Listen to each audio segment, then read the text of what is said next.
streets of Birmingham in a freedom march today. But mother, I won't be alone. Other children will go with me and march the streets of Birmingham to make my country free. The church was packed. In the pew before me sat Marlon Brando, Sammy Davis, Eartha Kitt, Sidney Poitier nearby. I saw Harry Belafonte sitting next to Coretta King. I have a childhood handover thing about not weeping in public, and I was concentrating on holding myself together. I did not want to weep for Martin. Tears seemed futile. But I may also have been afraid, and I could not have been the only one, that if I began to weep, I would not be able to stop. I started to cry, and I stumbled. Sammy grabbed my arm. The story of the Negro in America is the story of America. It is not a pretty story. What can we do? Well, I am tired.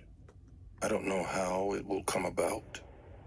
I know that no matter how it comes about, it will be bloody. It will be hard. I still believe that we can do with this country something that has not been done before. We are misled here because we think of numbers. You don't need numbers. You need passion. And this is proven by the history of the world. The tragedy is that most of the people who say they care about it do not care. What they care about is their safety and their profits. When I was laying in jail with my back to the wall,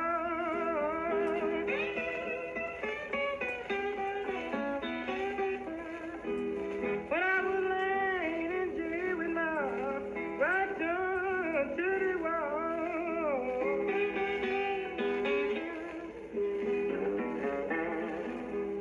I could lay down and dream I could. The American way of life has failed to make people happier or make them better. We do not want to admit this, and we do not admit it. We persist in believing that the empty and criminal among our children are the result of some miscalculation in the formula that can be corrected. That the bottomless and aimless hostility which makes our cities among the most dangerous in the world is created and felt by a handful of aberrants. That the lack, yawning everywhere in this country, of passionate conviction, of personal authority, proves only our rather appealing tendency to be gregarious and democratic.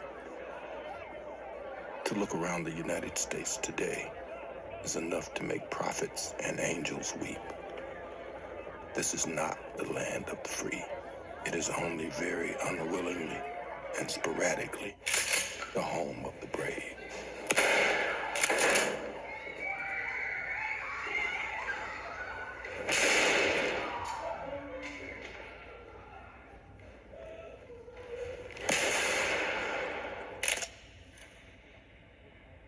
I sometimes feel it to be an absolute miracle that the entire black population of the United States of America has not long ago succumbed to raging paranoia. People finally say to you, in an attempt to dismiss the social reality, "But you're so bitter."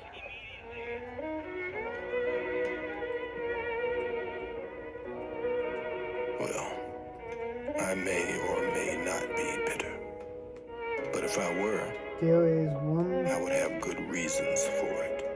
Chief among them, that American blindness or cowardice which allows us to pretend that life presents no reasons for being bitter.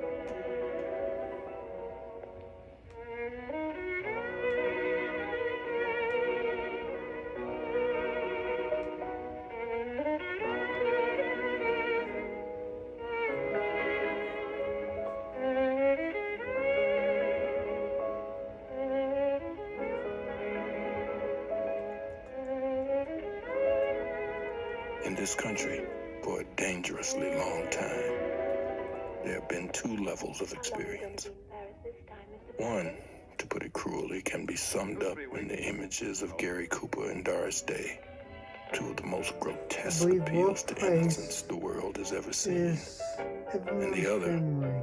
subterranean, indispensable, and denied, I can be believe summed Dover up, let us House, say, in one the tone place and in that the face of Ray everybody's Charles. family will Oh, come mama, in. don't you treat me But wrong. typically, For me loving daddy all night long.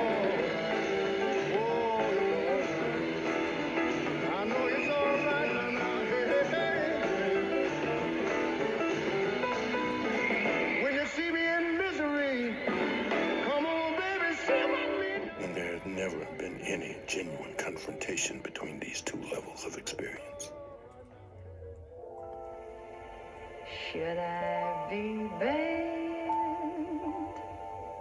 or nice? Should I surrender